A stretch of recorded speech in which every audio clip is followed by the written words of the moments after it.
Welcome to Echo's Straight Talking podcast. From gun control and transgender issues to abortion rights and climate change, what drives corporate leaders to take a public stance, and where is social advocacy going? How much do the seismic shifts and experiences in the US shape expectations of leaders in the UK and elsewhere? What's the line between activity and inactivity? How to factor in or avoid backlash for responding too quickly, too late, or not at all? Why is it not okay just to be woke, and how to get beyond your own echo chamber? Hear about stakeholder capitalism, the challenges to corporate responsibility, and the importance of capturing the diverse views across your key audiences in this clear, crisp, and practical exchange with Echo Advisory Board member and former Communications Director at the Financial Conduct Authority, Andrew Whyte, in conversation with Echo client, Barney Wyld, experienced Communications Director at Johnson Matthey, formerly with Rolls-Royce, National Grid, Network Rail and Unilever. Full of great insights and guidance, we hope you enjoy and benefit from this brief, content-rich listen. Thank you, Sandra. Hello, I'm Andrew Whyte, a member of the Echo Advisory Board. I've been a communications professional for 30 odd years in a variety of roles across the public, private and not-for-profit sectors. Over the last 15 years or so, I've also been lucky enough to be a Director of Communications a number of times at Arts Council England, two government departments, DEFRA and the Foreign Office, and most recently at the Financial Conduct Authority. And before that, I held senior roles at the BBC, News Corp and Shell. I'm delighted to be hosting this latest episode in the Echo Straight Talking podcast series. In this episode, we're going to be building on one of the themes which emerged in the last discussion, the expectations of leaders. Over recent years, it feels like we're hearing more from firms about wider social issues which might not, at first sight at least, seem to be about their core business. Often, this social comment comes from the CEO of the firm, which has prompted discussion about the emergence of the so-called activist CEO. And as so often, this seems to have its origins in the US. And certainly a lot of the analysis of this has been of leaders of big US firms, often in the tech sector. So what's behind this? Is it the CEO's own agenda? Or are they responding to external pressure? Are people asking more of leaders today? And is this just a passing fad? Or does it represent a more fundamental shift in expectations of leaders? Either way, what challenges does it bring for CEOs and their advisors, especially in communications, often the professionals who are called on to advise on these sorts of issues? Joining me today to discuss these questions is Barney Wyld, whose remarkable and varied career makes him especially well placed to comment on the complexities which are inherent in speaking out in the public sphere. Barney's worked in Parliament as an MP speechwriter, as a senior civil servant in the UK government, in two different regulators and in a public company, Network Rail, as well as for large FTSEs such as Unilever, Rolls-Royce, and now Johnson Matthey, where he's Group Director of Corporate Affairs. Barney, you have a particular perspective on this, having worked in companies with significant US operations, including now at Johnson Matthey. What's your take on this notion of the activist CEO? Hi, Andrew. Great to be here. Yes, it's really interesting. I found during my time I was at Rolls-Royce for a while, as you mentioned, and then most recently National Grid, with significant US operations. Talking to corporate affairs and comms directors over there and to the wider diaspora, this is a thing that was absolutely and remains the case in the US, much more than in the UK. But I think that is shifting. I think we are beginning to see it come over here. And I think at its heart, in the US, you have such a polarity of socio-cultural views on issues like gun control and Black Lives Matter, and more recently abortion, where partly because of the Trump administration, companies have found themselves, they've had no choice but to get involved in that debate, often at the urging of their employees, and to some degree, when you look at the tech sector, of their investors as well. There's a really interesting, just one little example of that from a small number of years ago. Levi Strauss, the denim, the well-known, obviously iconic denim company, they found themselves with an issue, the gun control issue, where their employees were saying, we are very uncomfortable with people walking into our stores with guns, and we don't like it. obviously Levi Strauss has that heritage of the sort of frontier cowboy heritage, right? So that's kind of relevant to them. And they then had an incident where a customer was changing their jeans in the changing room, and they shot themselves in the foot. So you can imagine how that went down with the people working in the shop and the wider network. And actually, and they started campaigning against it and writing letters, and they ended up being a lead campaigner for more gun control using the brand name, but it was particularly their CEO at the time who really advocated for that. So that was around about 2016, 2017. But since then, like I said, the Trump administration has come in, really actively took to the culture wars. And then we saw during COVID, Black Lives Matter, and then more recently, of course, with the overturning of the Roe v. Wade decision, suddenly companies finding themselves with increasingly little choice about whether to take a public stance on those major public issues. One of the other issues I think that's come up in kind of recent years, which is the remarkable growth, I guess, of the prominence of the ESG agenda, which is putting lots of these kind of social comments onto companies. They're having to speak out on things that they may not have done before. What's your take on how this has shaped the social activism of firms and their CEOs? Yeah, absolutely. I mean, one of the most coherent ways I've heard ESG described in recent times was someone said that you need to understand that the starting point is, how do urban, millennial, educated Gen Zs think about things? Because they are increasingly important as employees, as potential employees, as consumers, and as, of course, on social media and as general advocates. So if you go with what they are thinking, and the key word here is educated, and what they are saying, then actually that is dictating the ESG agenda as a whole. And that's a really interesting, I found, way of thinking about it. And that's just for a very, very senior person who's the chair of the IIRC. And it was interesting where there's the Arthur Page Society, which some listeners might be familiar with, which is sort of the very big preeminent senior comms directors body in the US.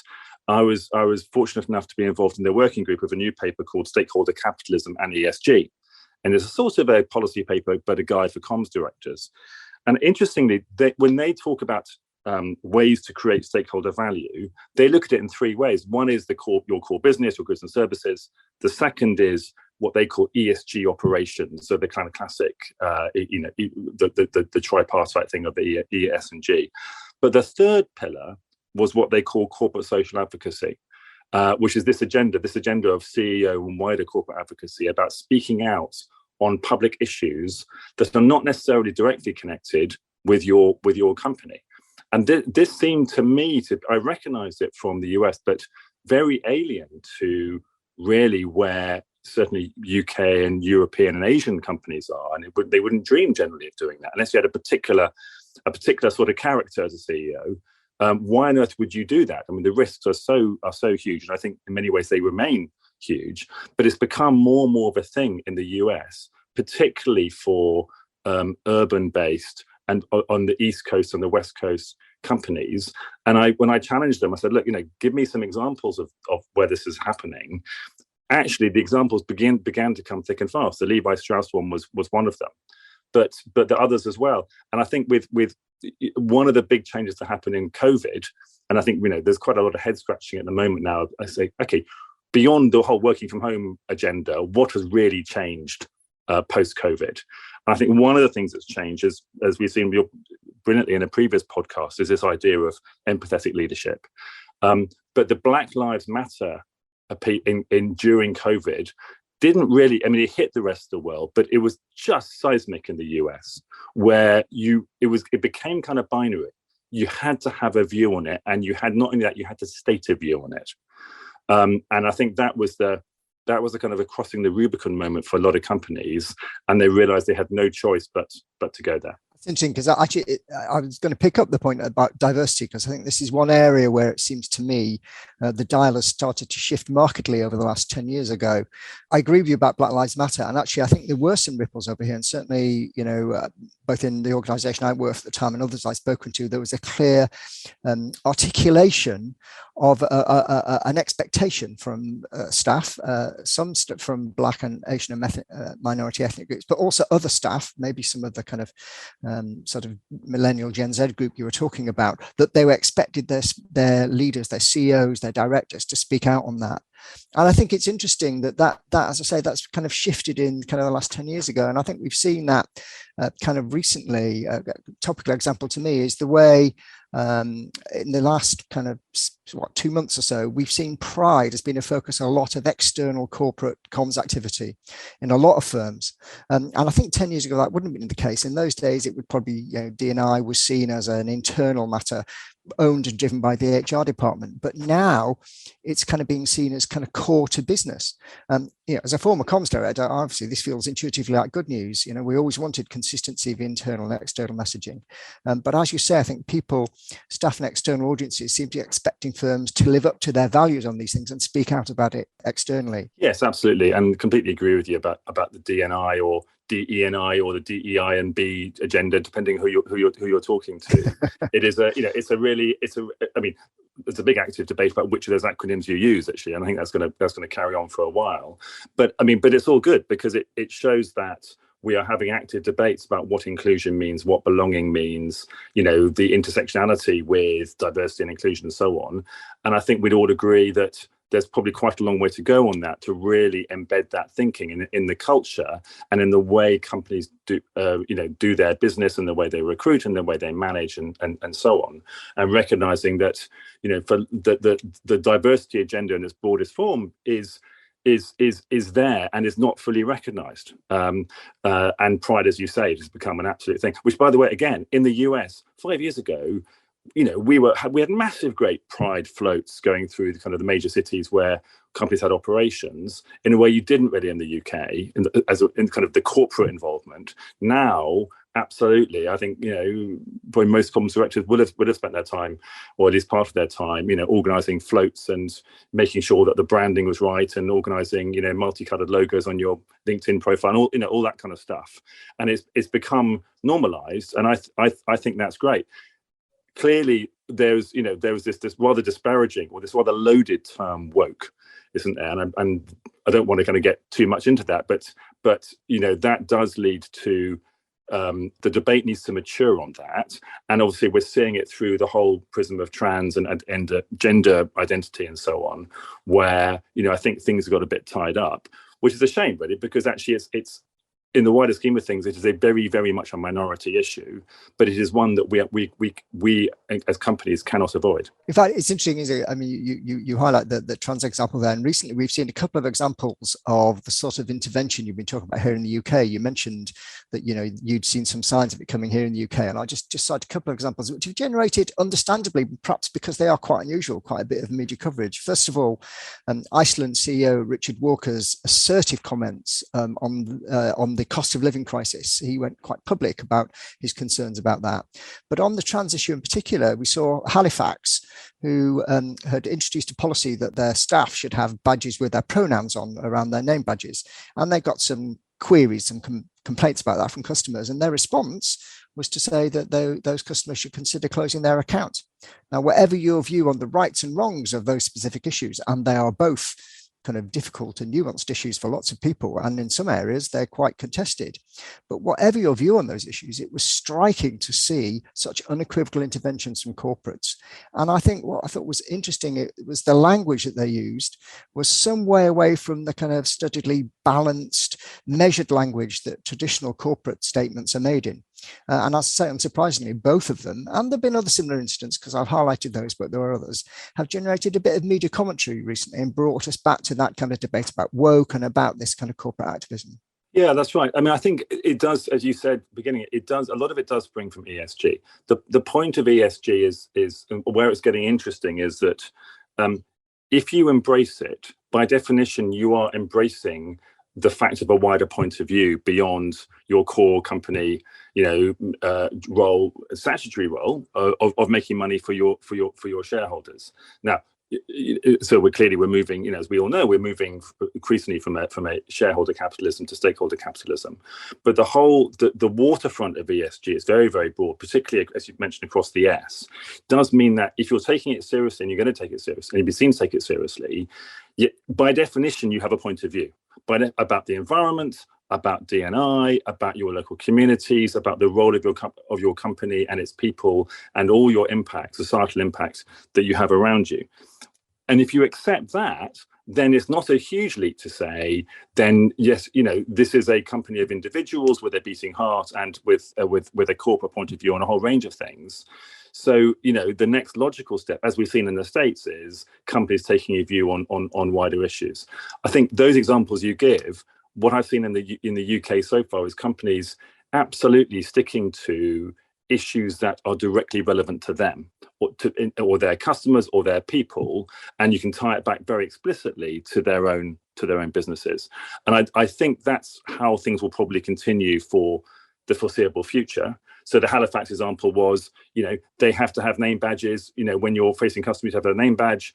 There's an issue now where, clearly your pronouns matter, and therefore they take a decision on the pronouns. They took a decision which was changing it, and therefore, and they got into the debate. They kind of reversed themselves into the debate by having to defend the decision they'd made, the business decision they'd made, and they did absolutely the right thing by robustly defending it.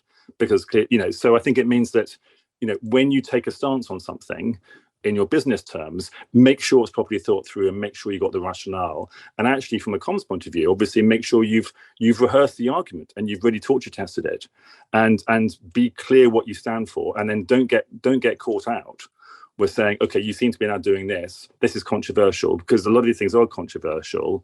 And then find yourself having to, backstep a bit, or realize that actually you haven't got complete alignment internally, and then you're having to kind of fudge it a bit. So be conscious that often, activity and increasingly inactivity has a kind of cultural and a social consequence, and be clear about how you're coming over and what people are going to be looking at you for and expecting of you. I think one of the other factors, and I think that's certainly true in the Halifax case, that's so pertinent in lots of comms thinking at the moment, is around the role of social media. Social media has created this agenda, hasn't it? This expectation of transparency, but it's also created alongside an always-on culture, which means that sometimes organisations have little time to develop the sort of considered response that they would have done that they might have done in the past, in which complex issues normally call for, but they're expected to react immediately. And I think you in the same way as you often see, people say, "Oh, we approached somebody so and so for comment, and they haven't replied," and that is kind of, and that can be within an hour that kind of statement's up. So that gives us bring particular pressures into exactly the sort of thing you were talking about. Everyone's a critic these days, and so we have to think about how in our organizations we manage those kind of responses. Yeah, we absolutely do. And of course, there's lots of examples of companies that trip over themselves doing that. Often, in fact, normally with the best intent. A couple of examples. We've been talking about Black Lives Matter, but Nike, as you might expect, with people taking the knee and so on, with wearing Nike brand, took a kind of very firm corporate stance. But then, of course, they had the backlash from some of their own employees and other observers saying, "Well, look at your own diversity stats," and they had to move very fast. And I mean, they had egg on their face, and they had to very rapidly devise a bunch of very extraordinary diversity targets, which they clearly hadn't been considering before. And it was a panic response to that social media backlash.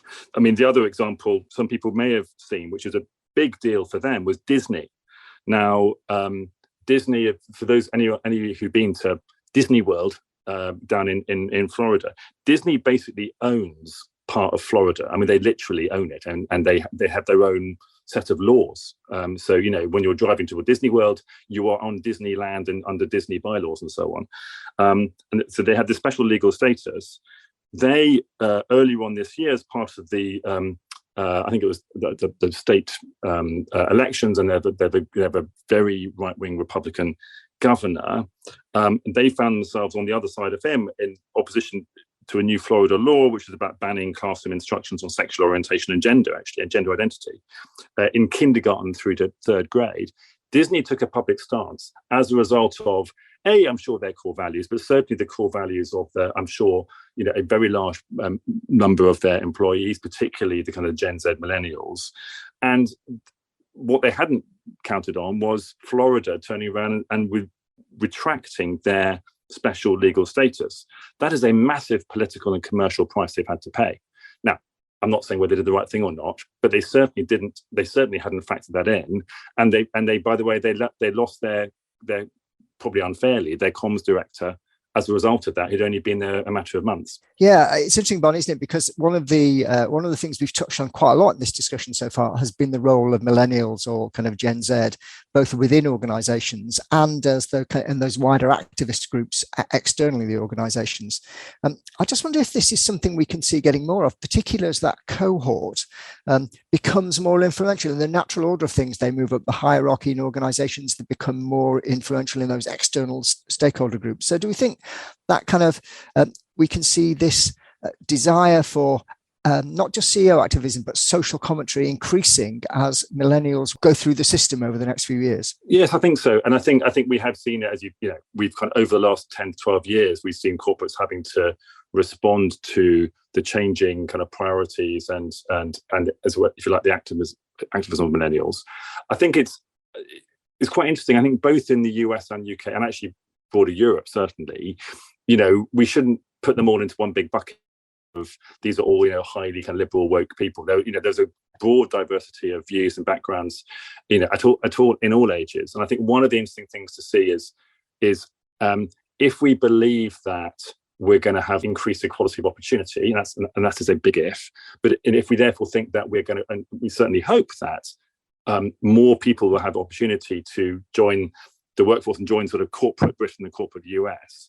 One of the things it'll mean is you won't just have the kind of the route one urban liberal values that come in. You'll have people with more traditional values. And so, anyone who's read, books like Hillbilly Elegy, like White Working Class in the US, talking about the very, very different cultural and social norms in the Rust Belt and in parts of South America and basically rural America compared to the East and West Coast urban areas. And we do have a similar thing in the UK, of course. People talk about the somewheres and the anywheres, the Brexit vote and so on. It will be really interesting to see how, the 51% of people who voted Brexit are more likely to have slightly less woke or liberal views, and this is the reality, and the polls show this, than probably people like you and me, and probably the majority of people listening to this podcast, who are more likely to be university educated, urban based, fairly free-footed in terms of where you want to live and all and that sort of thing. And that's been well documented by a number of sociologists and writers.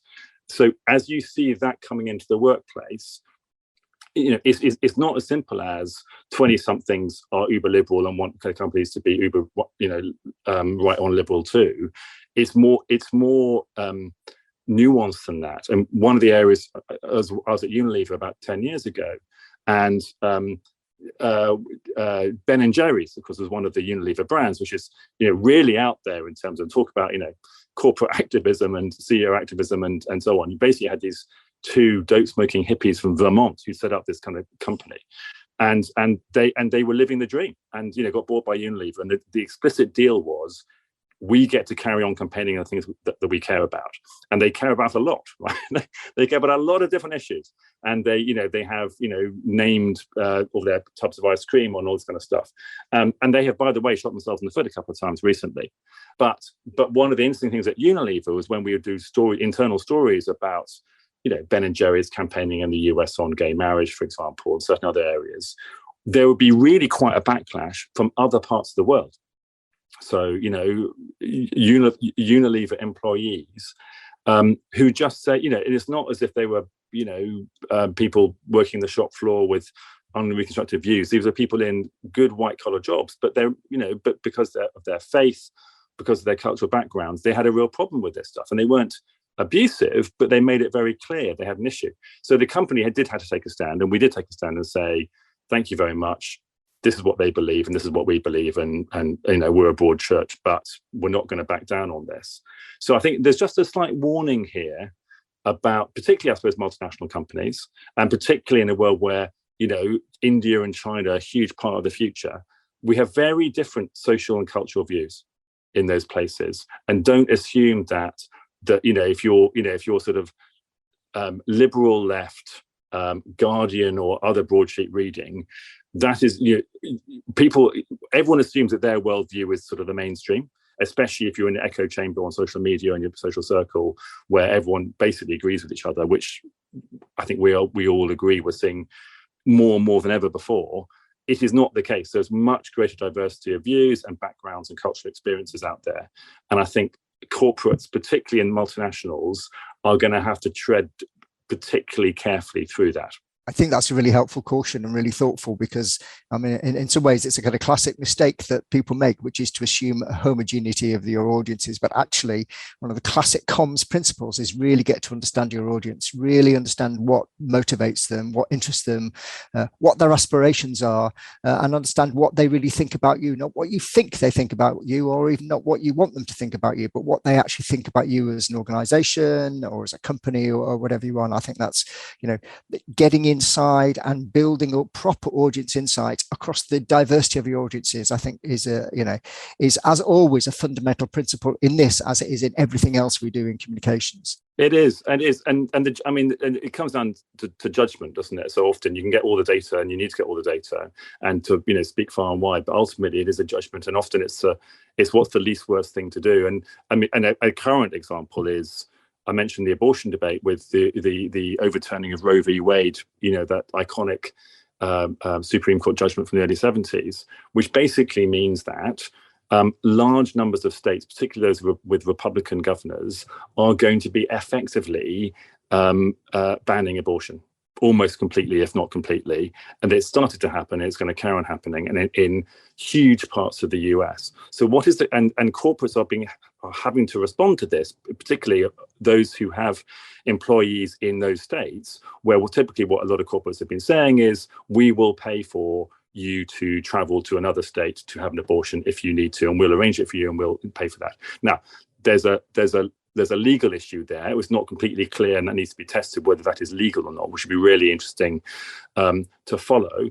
But I do know that some companies, based in the US, are finding that they have employees and customers in the US who are saying, I've got a real problem with you doing that, because my religious beliefs or my other beliefs mean that I actually agree with this in the way that somewhere between 50 and 55% of Americans agree with this overturning of this legislation. And why I don't want to work for a company that is now saying you're going to basically effectively potentially break the law around something that I fundamentally disagree with. And that's before you go, like I said, to others, for example, Muslim and other cultures who might have even more of a problem with it, and obviously Catholic cultures. So it'd be fascinating to see how it plays out. But I know that has caused a real headache for colleagues on both sides of the pond in terms of how corporates are responding right now to that emerging new change of judgment. A couple of times you've touched on some of the the challenges this presents for corporates, and indeed, as you say, for communications directors. And you gave an example of somebody who kind of was caught up in the middle of it as a comms director and probably lost their job as a consequence. What do you think are some of the principles that senior communications professionals need to be thinking about when they're dealing with these issues, either responding within their own teams and they're kind of articulating a response from a press office or from the social media department, or in terms of advising CEOs how to intervene? What are some of the principles we need to be following? Yes, I think firstly, is the issue directly relevant to your business? And if it's not, and if you can't make the case for that, then I think you need to be very, very careful. Certainly outside of the US, very, very careful about stepping into this territory of commenting on things that are of broader public or political interest. Secondly, if you're going to do that, then war game what, and really scenario plan what people might say back at you, and in particular what your own company's weaknesses might be. Because the last thing obviously you want is someone tweeting from your company or someone who knows your company saying, well, you're being hypocritical on this. And thirdly, really understand that where your employees might be coming from, recognizing the diversity of employees and recognizing that you will have people who probably strongly disagree with the stance that you might be taking.